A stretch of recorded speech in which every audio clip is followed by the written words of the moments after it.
Et bonjour à tous. Je reviens pour faire une petite vidéo aujourd'hui. Ça fait quand même presque 15 jours que j'ai rien fait là. J'étais dans les énergies du moment autour des énergies de Samhain là, qui invite à plonger en soi. Donc c'est pas forcément confortable. Voilà, on va encore un peu plus en profondeur. De quoi je voulais vous parler? Si, tout simplement que ouais, dans ces moments d'inconfort, il y a, on va voir en nous et c'est pas forcément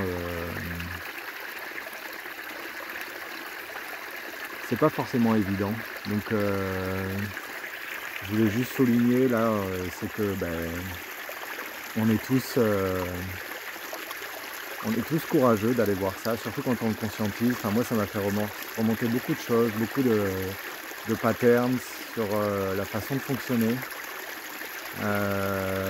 Aussi la façon qu'on a et que j'ai de comme un peu en mode automatique de pas aller 100% dedans et qu'on a tendance à fuir aussi. J'avais déjà entendu quelque part ça, mais que ouais, on a très vite l'habitude, surtout quand c'est désagréable, comme d'aller regarder en face ce qui peut se passer en nous. Du coup, on a comme des automatismes qui font, on scrolle, on a comme des habitudes qui nous font détourner le regard. Et ça, c'est enfin voilà, faut juste encore avoir le courage. Oui, voilà, ce que je voulais vous dire aussi, c'est que je suis, effectivement, je navigue dans ces énergies-là et que c'est pas forcément évident, mais que je viens aussi faire ces vidéos pour montrer que on est tous dans le même bateau, que tout le monde chemine, moi le premier, et que ça demande aussi de s'empuissancer. Que je vienne aujourd'hui vous faire une vidéo alors que les énergies sont intenses, c'est un chemin d'empuissancement pour moi aussi, parce que c'est comme faire un pas de plus, encore, et encore, et encore. Et il y a vraiment l'image de, ok, le chemin il n'est pas forcément évident, on tombe, on apprend, et on se relève et on marche. Et ça, c'est un chemin d'empuissancement, qui est très important, je pense. Enfin, je pense pas, je suis sûr. Pour moi, en tout cas pour moi, c'est sûr que c'est un chemin sur lequel je dois emprunter.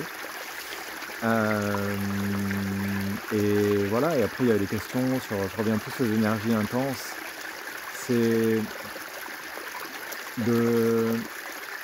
avec des choses qui sont remontées, si vous regardez sur mon post Instagram, le dernier post par rapport à la naissance de ma première fille, voilà, des choses qui ont fait remonter, aller encore un peu plus en profondeur, sachant qu'en 2016, j'étais encore très détaché de mes émotions, donc ça s'est vraiment comme, voilà, ça a pénétré dans la chair et tellement pénétré que du coup maintenant, c'est comme, j'ai tellement pas vécu ce qui me traversait à ce moment-là que c'est comme tellement plus dur maintenant de le faire partir. Et plus on le fait fluidifier, plus vous faites fluidifier ça, plus c'est facile de le vivre et de le faire partir. Et ne pas garder ça, C'est vraiment cette notion-là de fluidité sur les émotions. Plus on les vit dans le moment, quand elles sont là, plus vite on peut facilement le faire partir et on ne garde pas ce traumatisme en nous. J'ai l'exemple là qui me remonte en tête c'est un couple qui a un accident de voiture et en gros, enfin, je sais plus dans quel livre j'ai lu ça, et qu'en gros c'était la femme qui conduisait à ce moment-là, et bon, ils ont l'accident et la fille, la femme, tout de suite elle pleure, elle vit son émotion à fond sur le moment. Après l'accident, ils sont indemnes, mais c'est comme surchargé d'émotions, de la peur qui arrive. Du coup, elle se met à pleurer, à crier, voilà, elle vit vraiment tout sur le moment. Son mari lui fait, ouais, non, surtout arrête, arrête de te donner en spectacle, voilà. Donc lui, il garde tout à l'intérieur. À part que le fait de vivre ça intensément, sur le moment, elle l'a libéré. Et le fait de vivre son émotion, genre, quelques jours après, elle a pu reprendre le volant. Son mari, ça lui a pris 8 ou 9 mois avant de pouvoir reprendre un volant. Parce qu'ils avaient vraiment frôlé la mort, là, dans son exemple. Et du coup, il y a vraiment cette notion-là de si tu vis l'émotion, derrière tu te fais partir et tu n'as pas de traumatisme ancré et de réaction, de oh là, qu'est-ce qui peut se passer, de réponse automatique.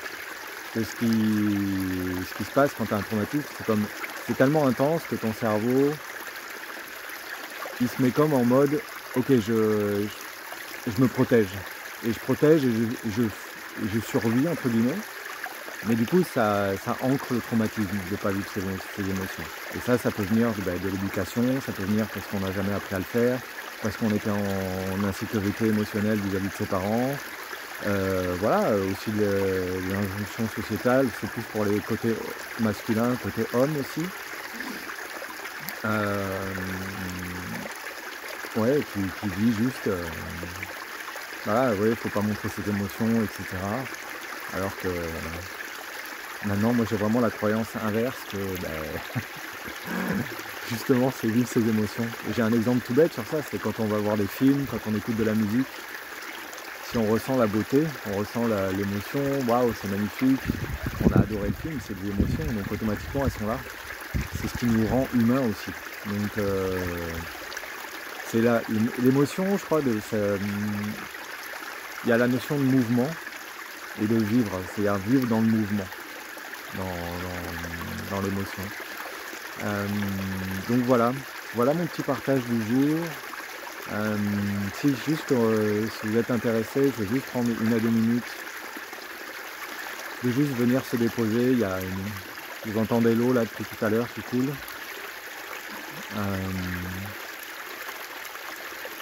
Voilà, juste venir se déposer et se recentrer. On me parle tellement que c'est important là, important que vous reveniez au cœur. Si vous êtes au cœur, dans votre cœur, la tempête, il peut se passer quoi qu'il se passe autour de vous ou en vous. C'est comme plus facile de se déposer et de juste faire passer. Parce que j'ai encore cette image-là qui revient tout le temps en tête, on est dans, entre guillemets, nos ombres, mais aussi on est dans le côté de les feuilles sont tombées, et c'est comme, je ne sais plus dans quelle vidéo j'avais dit ça, c'est comme oh flûte, on est comme des arbres, et c'est comme oh, on va mourir, il y a toutes nos feuilles qui tombent, mais c'est juste pour du mort-renaissance. Toujours du mort-renaissance, toujours du mort-renaissance. Ouais, plein de petits partages. J'ai d'autres choses qui viennent en tête là, toujours sur la mort-renaissance, sur la spiritualité, en fait, cette notion de mort-renaissance, pour moi, on l'expérimente à chaque instant, même sans qu'on s'en rende compte. Sur la notion de nos cellules qui constituent notre corps dans ce monde très 3D, ce corps intense, ce corps dense plutôt. Nos cellules, on a des milliers de cellules qui meurent, et en même temps on a des milliers de cellules qui renaissent. Donc en fait c'est un processus qui est aussi ça. J'ai beaucoup envie là la notion de partager sur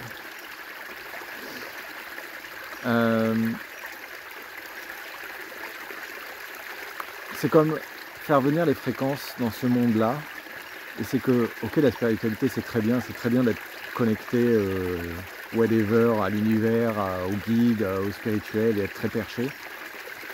En fait, j'ai beaucoup d'exemples qui sont que dans la matière très 3D, la spiritualité est aussi là.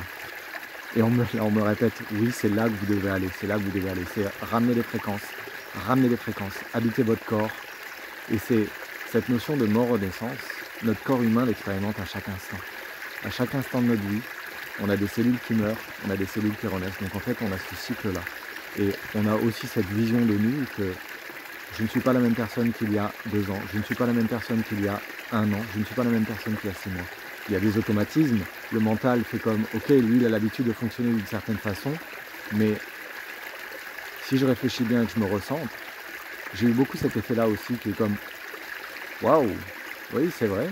Regardez le chemin qu'on a aussi parcouru, juste pour se rendre compte de la différence de qui on est maintenant. Et ce qui était assez étrange, c'est qu'autour de moi, je sentais qu'il y avait encore comme des programmes qui étaient là. Et c'est comme, mais c'est plus moi. Donc j'ai juste vraiment à faire un nettoyage de ces parties-là. Et ça fait du bien. Ça me fait tellement bien de vous le dire, ça.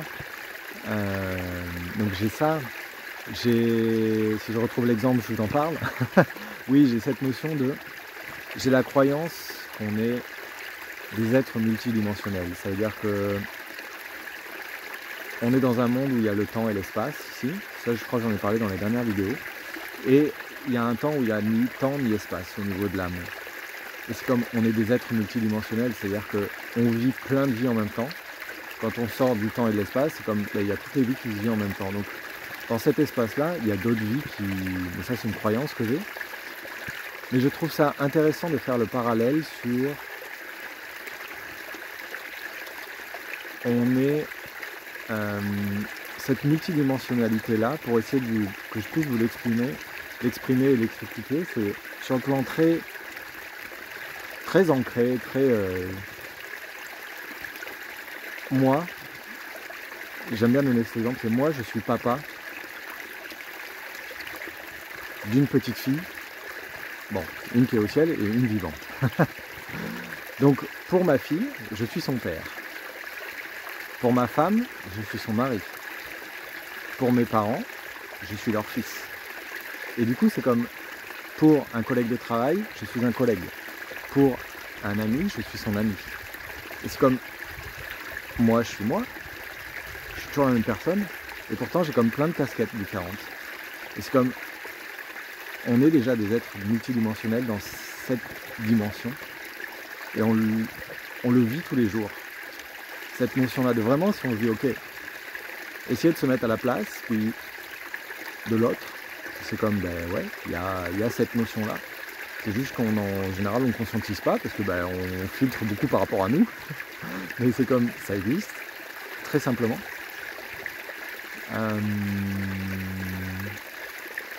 Voilà mon partage du jour. Je vais juste prendre quelques instants pour revenir au centre. Et puis voilà, si vous avez le goût de m'accompagner dans ça, pour se sentir bien. Voilà. On va commencer par fermer les yeux si vous en avez le goût.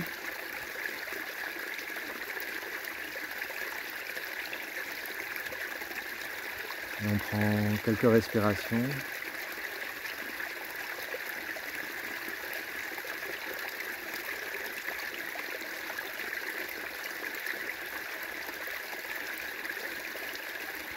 Et on peut imaginer parcourir son corps tout le long, comme porter son attention qui part de la tête, qui descend dans le cou, qui passe par le dos, les fesses, les hanches, les jambes, les mollets, les pieds. Et on remonte les tibias, les cuisses, le ventre, la poitrine, les bras, le visage.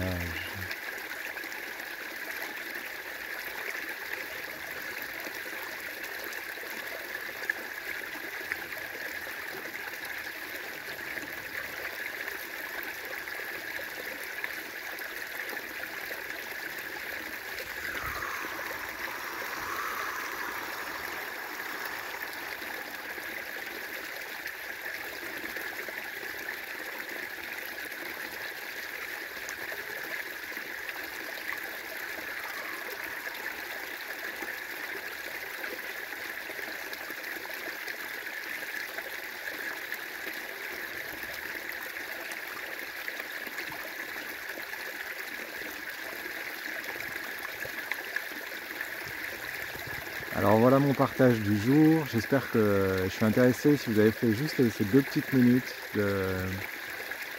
d'ancrage, de revenir à soi, de revenir dans ses sensations, savoir si ça vous a fait du bien, si vous avez ressenti. Vraiment intéressé de savoir vos sensations, Je le dis ici aussi, c'est que j'offre des soins.